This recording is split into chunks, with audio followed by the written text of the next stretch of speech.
Hello and welcome. You are listening to the Happya Life Podcast. I'm your host, Clare Deacon. After deciding survival wasn't enough, I set out on a path to live my best life. I wanted to thrive. Now I'm on a mission to support others. Think you're not good enough, confident enough, brave enough? I'm here to tell you you are, and you can achieve anything. This is your time, so let's do this.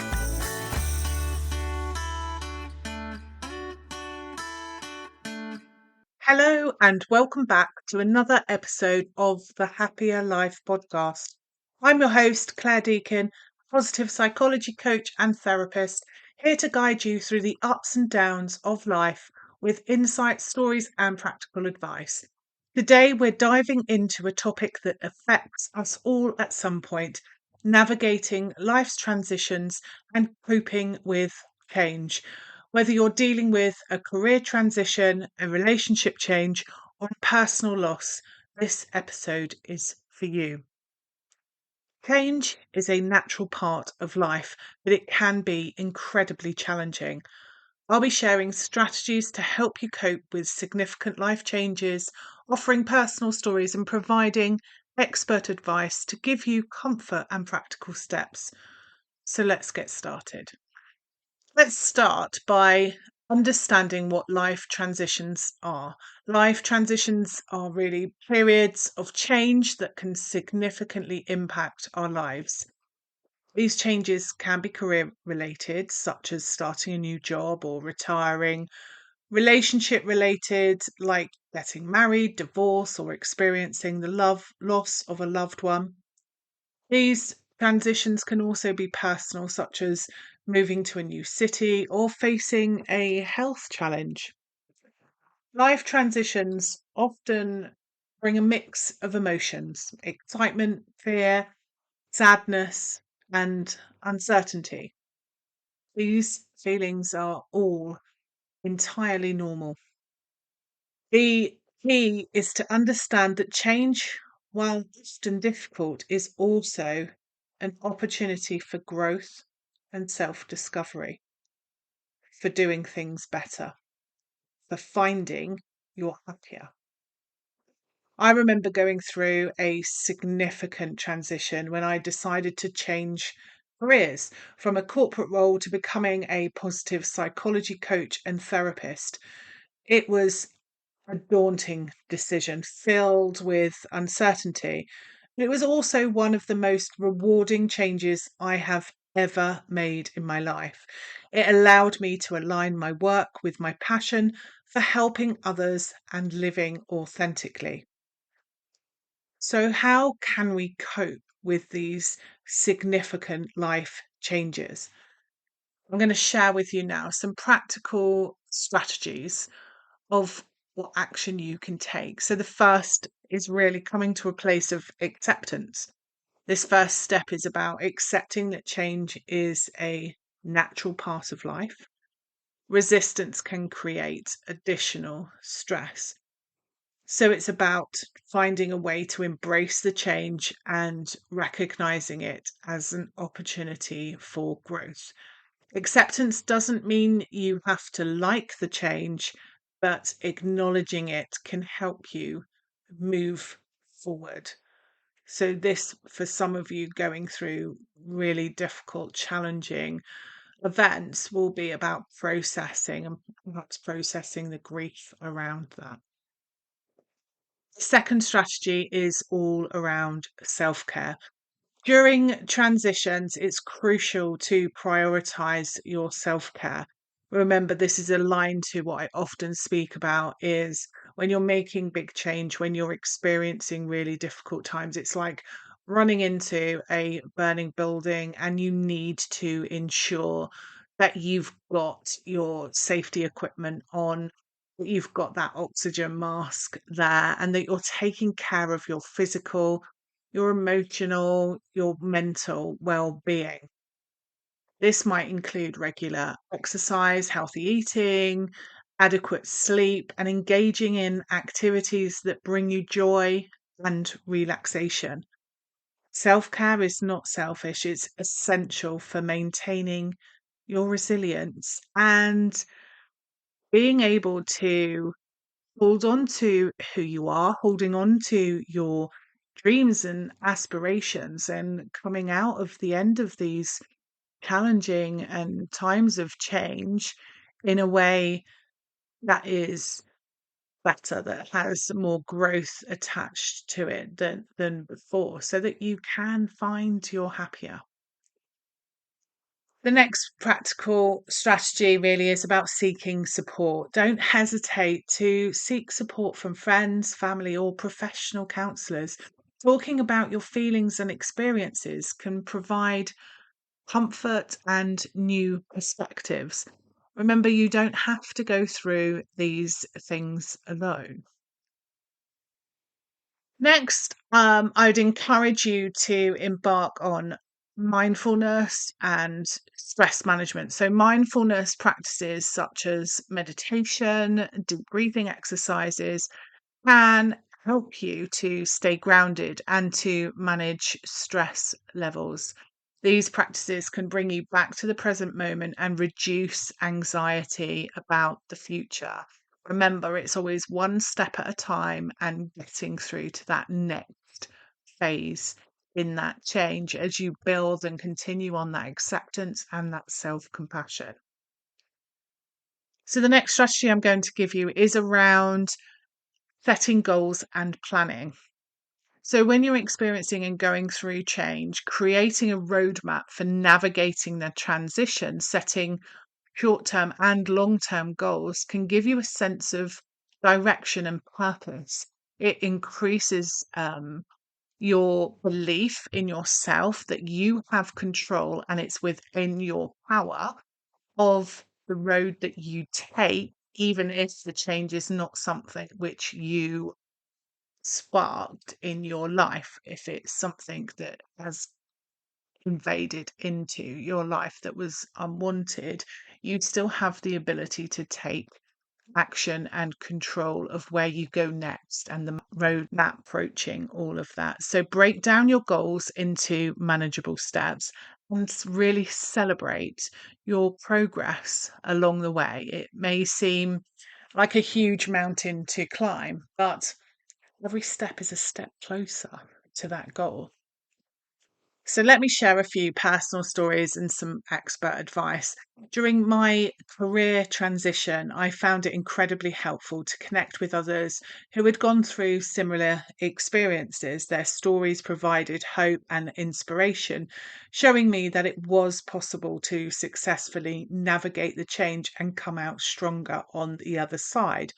So, one of those things was for me to connect with other entrepreneurs, to listen to others who had been through perhaps difficult times and how they had made change in their life. Because by seeing others do it, by connecting with the experience that they had, increases that belief in yourself that you have the ability to do it too. And that's one of the reasons why I wrote my chapter in a book called My Dad Thinks I'm a Fairy. So you can have a look at that if that fear of making that change and taking the leap into the entrepreneurial world is something that you would like to consider, because that book is full of lots of experience from all different people in all different situations where they took that leap of faith to embark on successful entrepreneurial endeavors. So, one of the key principles in positive psychology is resilience, the ability to bounce back from adversity. Resilience isn't about avoiding challenges, but rather how we respond to them. Building resilience involves developing a positive outlook, maintaining flexibility, and finding meaning in changes we experience. In my book, Blooming Happier, I discuss the importance of viewing transitions as opportunities for growth. Each change, no matter how difficult, holds the potential for personal development and self discovery. Embracing this perspective can transform how we navigate life's transitions. Now, let's break down some practical steps to implement these coping strategies. So, firstly, journaling, writing down your thoughts and feelings about the transition can be incredibly therapeutic. Journaling helps you process your emotions and gain clarity. Try to set aside a few minutes each day to reflect on your experiences and writing them down. The next practical step is for you to create a routine. Establishing a daily routine can provide structure and stability during times of change. Include activities that nurture your well-being, such as exercise, hobbies, and social interactions. A routine can anchor you and make the transition more manageable. Next, we've got connecting with others. Join support groups or communities where people are going through similar transitions. Sharing your journey with others who understand can provide emotional support and practical advice. It's reassuring to know you're not alone. Now, I am going to put a side note here in um, about being cautious on those groups that you join and not getting yourself involved into secondary trauma where people relay their own experiences without that growth perspective, and you end up all collectively swimming in that trauma swamp together. It's really important that you find a support network, and especially a concern if you are an empath, that you don't take on the burden of other people's experiences, but it can be a positive and uplifting experience where you can feel safe and heard. So please don't put it on yourself if you're finding some of these groups too difficult to navigate and you need to remove yourself. You need to look after your own well-being.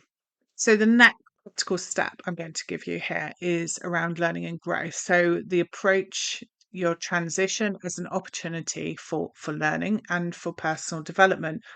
What skills can you develop? What new experiences can you embrace? Adopting a growth mindset to see the potential can help you see positive aspects of the change. Perhaps if you're going through some really difficult times, perhaps look at how you've overcome changes, how you've grown previously, what skills you've used, and how you have adapted to reinforce that learning and growth is possible. What are the lessons that you've learned from this, even in the most difficult and challenging of times? But for myself, when my husband passed away, I think the most important lesson I learned is that life is too short. You never know what's going to happen, and you can't control all of that. So it's important to live your life and to follow your dreams, and that has is what's made me determined to pursue my own happier and what that looks like. And it's something that I have consciously taught my children as well, which has put them in a different position and has helped them navigate through the last few years. So remember, these steps don't have to be implemented all at once. Start with one or two that resonate with you and gradually incorporate more as you feel ready. As with everything, your needs are unique to you. These are practical strategies, general strategies, all based in positive psychology, demonstrated to provide support and assistance. But that doesn't mean they all work for everybody. And it's finding the right time to do them and in the right way for you. So, successfully navigating life transitions brings numerous benefits. You'll develop greater resilience, you'll achieve personal growth, and improve your own well being with a better understanding of who you are and what your needs are, and what your skills and expertise are for how you can navigate change. Each transition you navigate builds your confidence and prepares you for future changes.